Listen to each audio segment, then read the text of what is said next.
Fatos e versões. O que vai impactar na sua vida agora no Café com Política.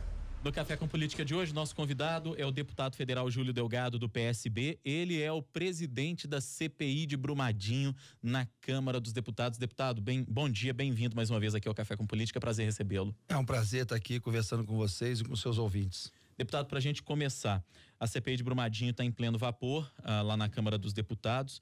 E o que nós podemos esperar de efeito prático dessa CPI, na opinião do senhor, hein?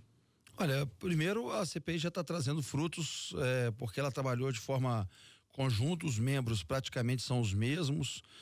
Eu fui relator da comissão externa coordenada pelo deputado Zé Silva, também mineiro, e agora ele é nosso vice-presidente, assim como o Rogério, deputado Janones, deputada Áurea, deputado Padre João, deputado Patrus, eram membros da comissão externa e agora são membros também da CPI. Então esse trabalho conjunto desses membros, deputado Igor Timo, deputada Grace Elias, deputados aqui de Minas envolvidos nessa causa, a gente dá uma solução e não esperarmos aqui nenhum tipo de paralisia com relação a isso. Então a gente pegou o nosso trabalho da comissão externa, que era a elaboração dos projetos que poderiam tratar do novo marco regulatório da mineração, no que concerne a licenciamento, a criação do ecocídio, com a tipificação penal que responsabiliza acidentes de barragens, e estabelecemos isso nos projetos. E ontem a comissão inclusive não se reuniu, a CPI, para que a gente pudesse ir a plenário. Conseguimos com o presidente Rodrigo, com todos os líderes, dizer aqui que a gente não pode falar que é unanimidade, porque somente um líder não quis assinar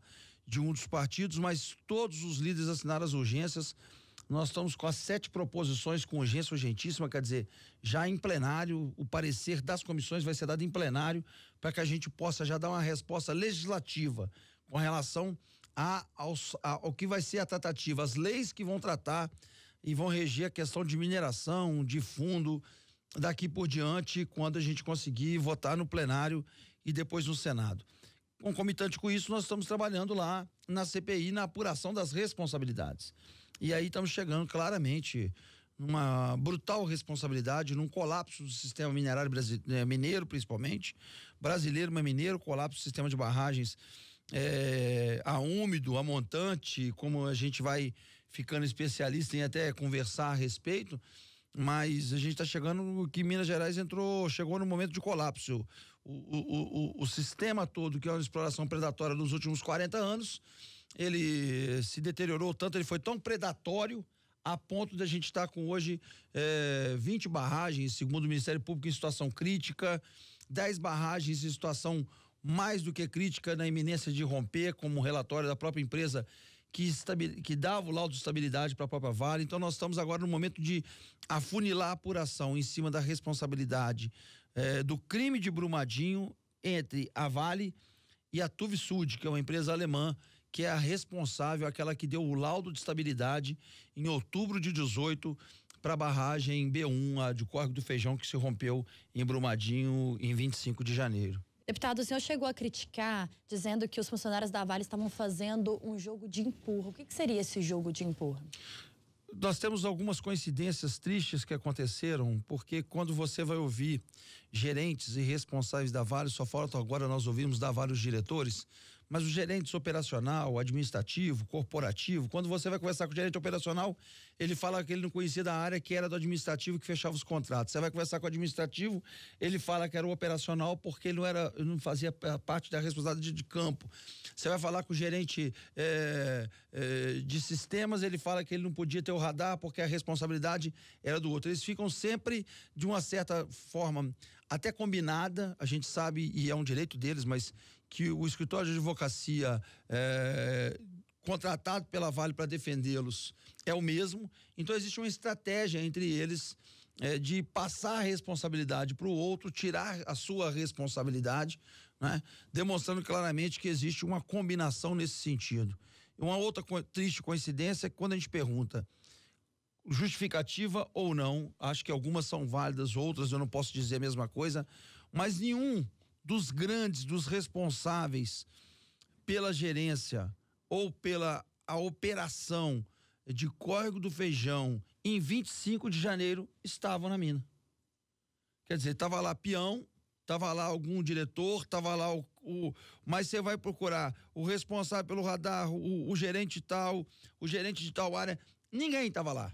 Uns estavam de férias, outros estavam sendo chamados na Universidade de Ouro Preto para conversar, então estavam se deslocando, outros estavam na mina vizinha, outros estavam em Águas Claras, que é a sede administrativa gerencial da Vale aqui na região metropolitana, então, mas ninguém estava lá. E é uma coincidência muito grande, porque alguém tinha que estar na mina para responder, no centro administrativo, no refeitório, porque era hora de almoço, onde que as pessoas estavam. Nós queremos, inclusive, saber se eles não estavam lá, porque que de certa forma foi negligente. Eu não posso, e eu falo isso para eles, não existe acusação de você falar. Ninguém tinha premeditadamente o desejo de matar 300 pessoas. Senão isso seria... seria um crime sem precedentes. Não, né? Isso seria um genocídio. Mas que as pessoas da Vale sabiam que a mina estava na iminência de romper, nós já temos informação que sabiam. Não sabia o dia e a hora. Agora, e nós estamos buscando agora, porque há uma denúncia forte, inclusive de pessoas, que o movimento na barragem nos últimos dias tinha esvaziado. A média de pessoas que frequentavam a barragem B1 normalmente não era a média que estava lá no dia, era menor. E muitos desses diretores não estavam lá, de uma coincidência tremenda. Alguns de férias, outros saindo para poder fazer uma diligência, mas nesse dia eles não estavam. E isso a gente quer saber porque já estavam temerosos com relação ao eventual rompimento que poderia acontecer mais cedo ou mais tarde, que infelizmente aconteceu na hora do almoço do dia 25 de janeiro. Então, é essa apuração dessa responsabilidade da condução, de uma certa negligência, de certa forma, de não ter preparado, vai romper mais cedo ou mais tarde, está inativa. Vamos tirar o centro administrativo daqui, vamos passar. A Vale hoje tem tanta condição de poder colocar aqueles módulos que são plantados, que são alugados em tipos de container e funcionar o centro administrativo refeitório em cima da barragem. Por que ele foi funcionar e continuar funcionando lá embaixo, que ela estava na iminência do rompimento pelos drenos que foram colocados, por tanta coisa que deixava claro que esse indício era muito forte. O que o senhor imagina de futuro das cidades mineradoras e especificamente Brumadinho, Barão de Cocais, que agora está vivendo essa iminência também, deputado? É a grande preocupação nossa. A gente, quando conseguimos encontrar, Rodrigo, um pedacinho no final do pedido da CPI, que a CPI, por exemplo, a da Assembleia Legislativa, ela trata de Brumadinho, especificamente do crime de Brumadinho. A do Senado também. A nossa deixou uma brecha quando ela fala do crime, responsabilidade e causas do crime de Brumadinho e formas de atenuar e evitar que aconteçam novos acidentes. Então a gente achou um caminho para poder apurar outras barragens. Não precisa romper, matar para a gente apurar. Barão de Cocais está vivendo isso. A gente sabe que está na iminência, a comunidade de Socorro, Talude, outras comunidades em volta de Barão de Cocais vivem uma situação socioeconômica triste, muito triste, e a gente já acionou o governo do estado, o governo federal e a própria Vale no sentido de ressarcir minimamente a questão socioeconômica dessa região. Os municípios são todos afetados, isso está nos projetos nossos. A questão da recuperação socioeconômica, da indenização das bacias hidrográficas, o que aconteceu com Mariana pela comissão externa não vai ser esquecido, com o comprometimento de todo o leito do Rio Doce, o que está para acontecer com o Rio Paraupeba, com a calha do rio e toda aquela população ribeirinha que não pode utilizar água nem para poder dar para os animais. Então a gente vive uma realidade muito complicada e, de certa forma, um cuidado relativo por parte dessas mineradoras com essas cidades. Eu posso testemunhar aqui que não é da Vale, mas está numa situação tão crítica como Casa de Pedra em Congonhas, que aí é da CSN. Então a gente precisa, o cartão. Como é que você pode imaginar que um cidadão que viveu na comunidade rural, que tinha sua cultura de frangos, de galinha, no quintal para vender para a roça, esse cara teve que ir para um hotel,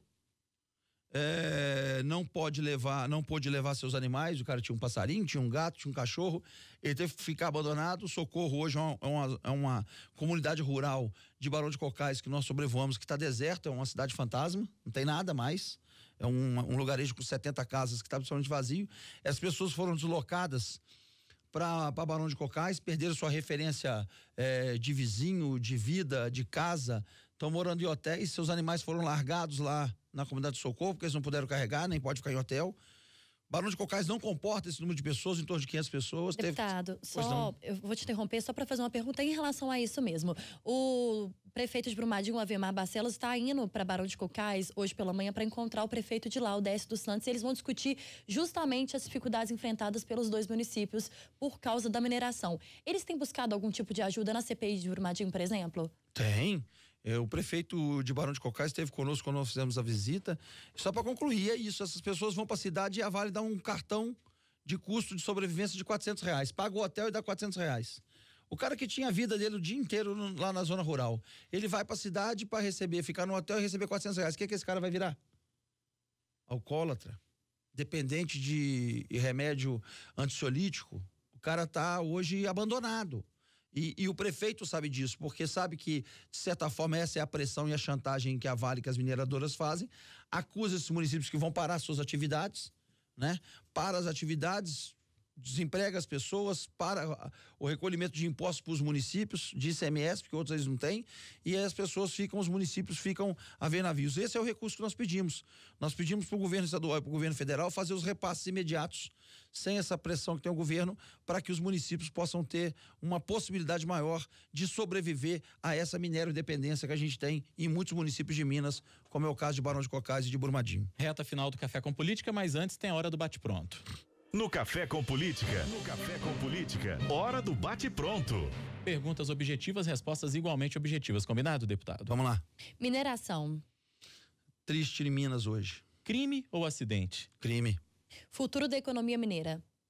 Tem que ser totalmente revista e repaginada. Governo Zema. Não tem dado o cuidado devido aos mineiros. Governo Bolsonaro. Patinando muito nas próprias pernas. Futuro do PSB, o seu partido em Minas. Estamos trabalhando muito para que ele possa ser muito melhor. Deputado federal Júlio Delgado, do PSB, presidente da CPI de Brumadinho na Câmara, nosso convidado de hoje. Obrigado pela entrevista, foi um prazer recebê-lo. Um prazer estar com você, Thalita, Rodrigo, os ouvintes aqui da Super Notícia.